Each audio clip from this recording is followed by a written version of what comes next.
sizlarga zamonaviy startap yo'li ko'rsatuvimizni taqdim etamiz. Ismim Abdulfattoh, yoshim 27 da. Tibbiyotdagi IT sohasi ham zo'r rivojlanyapti. Biz sektor agnostik, ya'ni aniq bir yo'nalishdagi startaplarni qabul qilmaymiz. Startap o'zi nima? O'zi qachon shifokorga murojaat qilish kerak? Men yosh onaman, hozirda ikkinchi farzandimni kutyapman. Har yili 1 milliondan oshiq bolalarning dunyoga kelishi Manplusga bo'lgan talabning yuqoriligi va bozorning kattaligini ifodalaydi.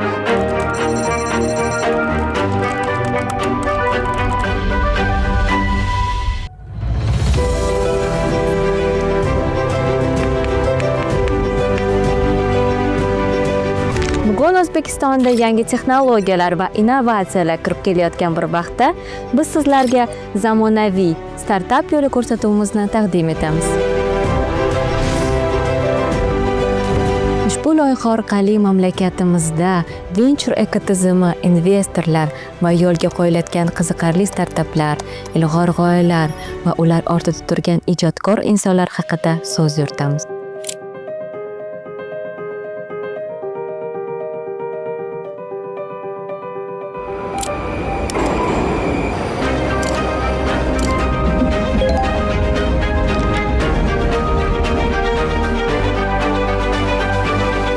Startap o'zi nima?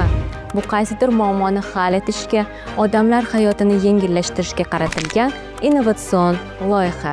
Ko'rsatuvimizning bugungi sonida yosh onalar hayotini yengillashtirish uchun qulay va zamonaviy yechim taklif qilayotgan Manplus startap bilan yaqindan tanishamiz.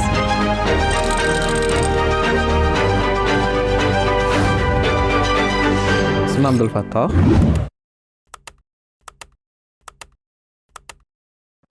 27 da. 2 yil oldin Westminster universitetini bitirganman. Manplusgacha bir qancha IT kompaniyalarda ishlaganman. O'zi asosan karyeramni, ish faoliyatimni IT yo'nalishida boshlaganman. Umumiy juda ko'pchilik biladigan MyTaxi kompaniyasida ishlaganman. Birinchi o'sha karyeramni boshlarida, undan oldin bir qancha ustozlarda shogird bo'lib, dasturlashni o'rganib, turli xil yo'nalishlarda mobil dasturlash, web dasturlash, keyin sekin-asta birinchi ishlagan katta kompaniya MyTaxi bo'lgan. MyTaxidan keyin bir qancha asosan ta'lim loyihalarida ishlaganman. Bu Najot ta'lim platformasi Khan Academy uz aynan 6-7 yosh bolalarga matematika va computer science deydi, kompyuter savodxonligi bo'yicha darslar yozganman. Undan keyin aynan shu ta'lim yo'nalishida yana davom etgan MohireDevga kirganman, ya'ni MohireDev onlayn ta'lim platformasida va u yerda ham o'qituvchi va yana boshqa bir qancha lavozimlarda ishlaganman.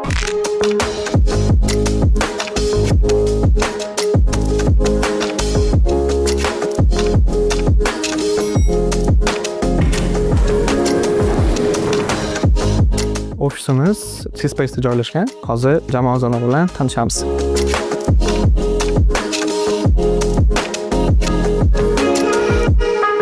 Assalomu alaykum. Meni atim Ziyodulla Abdullayev.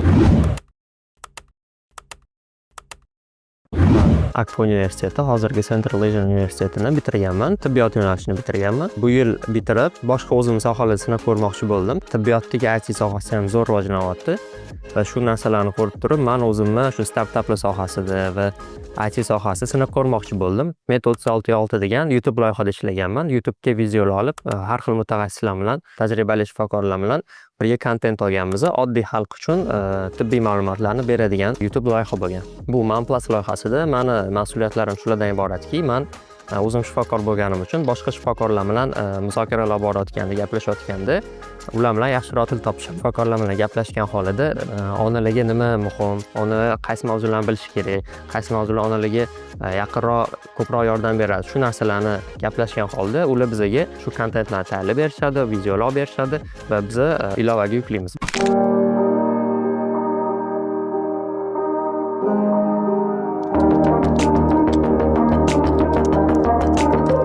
Ba'zilar so'rashi mumkin, sen erkak bo'lib turib, ayollarning loyihasida qanaqa ishlab yuribsan, senga bu uyat bo'lmaydimi degan gaplar gapirishligi mumkin. To'g'ri qabul qilaman. Birinchidan biz shifokormiz. Shifokorlar uchun jins ahamiyatga ega emas, ular hammaga yordam berish kerak.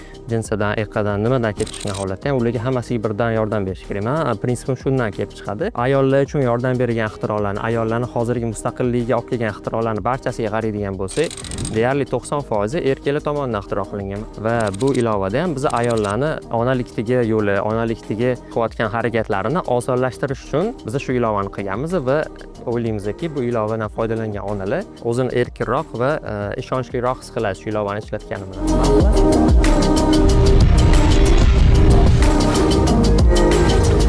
OnePlus o'zi qanaqa boshlangan?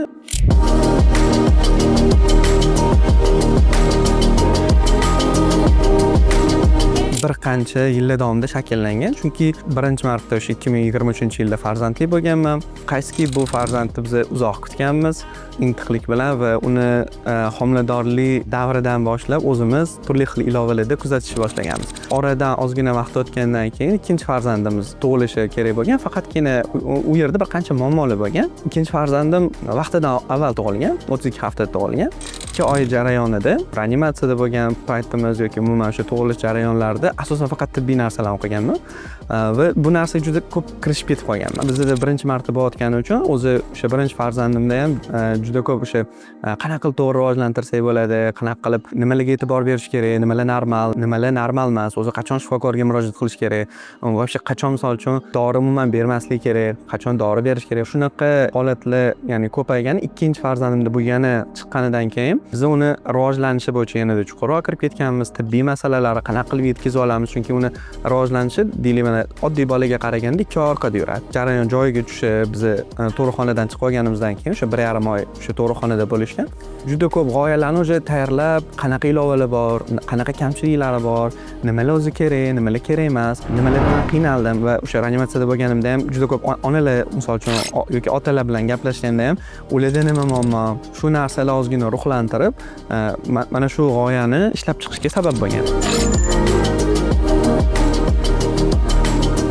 Aloqa bank va Aloqa Ventures hamkorligida Jizzax shahrida o'tkazilgan investorlar kuni doirasida OnePlus loyihasi o'z taqdimot bilan ishtirok etdi va unda Aloqa Ventures, IT Park Ventures va bir necha angellardan investitsiya jalb qilish imkoniyatiga ega bo'ldi.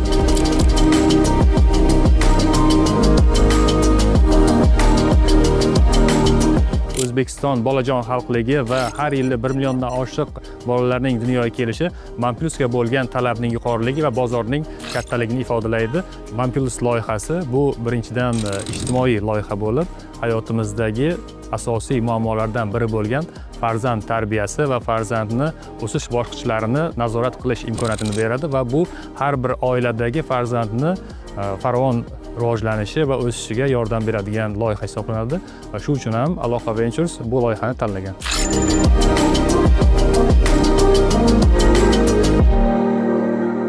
IT Park Ventures yo'nalishlari bo'yicha aytadigan bo'lsak, biz sektor agnostik, ya'ni aniq bir yo'nalishdagi startaplarni qabul qilmaymiz va hamma kelib tushgan arizalarni ko'rib chiqib, birma-bir uni investitsion salohiyatiga baho berib, keyin investitsiya beramiz.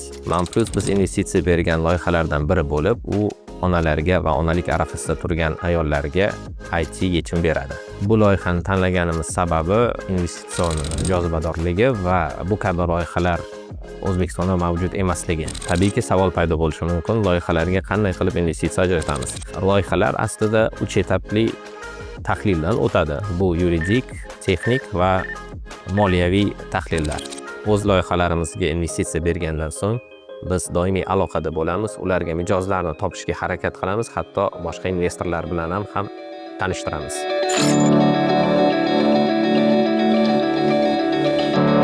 Ilova juda sodda. Ilovada onalar ro'yxatdan o'tishadi. Ya'ni o'zlarini, bolalarini qachon tug'ilganini, nechanchi haftada tug'ilgani, nechanchi haftada tug'ilgani ham biz uchun muhim. U erta tug'ilganmi yoki yo'qmi, shu narsani aniqlash uchun va boya aytganimdek, erta tug'ilgan bolalarda rivojlanish belgilari normal 40 haftada tug'ilgan bolalarga qaraganda ozgina farq qiladi. Shu farqni ham to'g'ri ko'rsatib berish maqsadida biz nechanchi haftada tug'ilganligi haqida ham oldindan informatsiya olamiz va bu ma'lumotlarga ko'ra biz ularni ilovada personal bilimlarni, personal kontentlarni shakllantirishga harakat qilamiz. Ilovada onalar kirib o'zlarini bolalarini qo'shgandan keyin asosiy ekranda ko'rishligi mumkin, bir qancha o'sha bolalarini qo'shishlari mumkin. Bilamiz bizda, ya'ni o'zbek xonadonida bittadan ko'p bola bo'ladi. Shuning uchun ilovada ham bir qancha bolalarni va hozirda ya'ni homiladorlikni ham qo'shish harakatidamiz. Ana o'shanda homiladorlik va bolalarni ham bir ilovada kuzatish imkoniyatini beradi. Bundan tashqari ilovada rivojlanishni kuzatishi mumkin. Ya'ni 0-oy qanaqa rivojlanadi, 1-oy qanaqa rivojlanadi, 2-oy, 3-oy qachon choy, nimalar bo'ladi, nimalar normal, qachon shifokorga murojaat qilish kerak, qachon, ya'ni qanaqa shaklda davom etadi. Misol uchun juda ko'p yangi tug'ilgan chaqaloqlarni necha soat uxlaydi degan savol misol uchun juda ko'p beriladi. Nimaga ko'p yig'laydi? Koliklar masalasi, ya'ni qorin og'riqlarida qanaqa yordam berish va undan tashqari bizda o'sha 24 ga 7 yordamchi bor. Ya'ni u sizga istalgan vaqtda savollaringizga javob berish uchun ishlab chiqilgan sun'iy intellekt yordamchi. Undan tashqari juda katta kutubxonamiz bor. Kutubxona bolani yoshiga ko'ra ishlaydi, ya'ni shu yoshga mos bo'lgan kontentlar chiqadi yoki umuman video ma'lumotlar chiqadi, aynan top ekspertlar tomonidan. Va albatta yangi qo'shilgan funksiyonallardan bu joylashuvlar, onalar va bolalar borishi mumkin bo'lgan rivojlanish markazlari, tibbiy joylashuvlar, 24 ga 7 ishlaydigan joylashuvlar. Mana hozir misol uchun shamollash mavsumi bo'lgani uchun kechga qanaqadir doktorlar kerak bo'lsa, ilovada 24 ga ishlaydigan lor, pediatr, umuman bir qancha tibbiy joylar va doktorlarni ko'rish mumkin bo'ladi.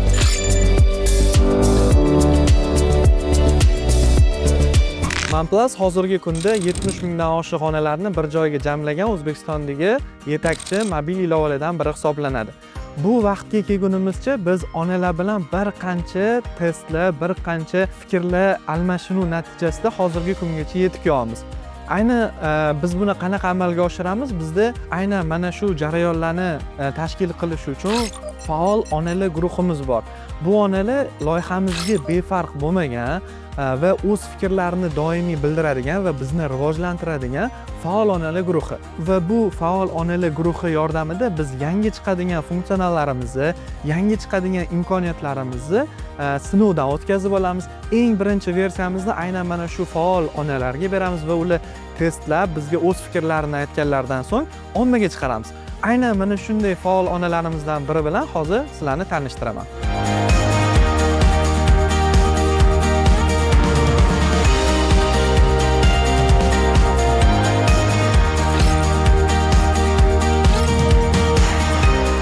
Assalomu alaykum. Mening ismim Lola Nurmuhammedova. Men yosh onaman. Hozirda ikkinchi farzandimni kutyapman. OnePlus ilovasini yaqin kunlardan beri ishlatib kelyapman. Ya'ni uni birinchi kuzatuvchilardan biriman. Bu ilovani men Instagram orqali ko'rib qoldim va uni yukladim. Ichida juda ham ko'p ma'lumotlar bor. Ayniqsa tug'ruqqa tayyorgarlik, chilla davri, bola gigiyenasi haqida juda ko'plab bilimlar olyapman.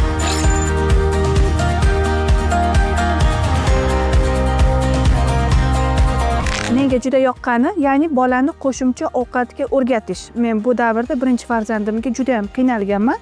Endi ikkinchi farzandimda bu qiyinchiliklarga duch kelmayman. Uy sharoitida farzandlarimizni aqliy va jismoniy harakatlarini rivojlantirish uchun juda ham ko'p mashqlar bor. Ayniqsa, ularning kunlarini mazmunli o'tkazish uchun har xil harakatlarni, yurishlarini, emaklashlarini rivojlantiruvchi mashqlar menga juda ham yoqdi va hammaga bu ilovani tavsiya qilaman.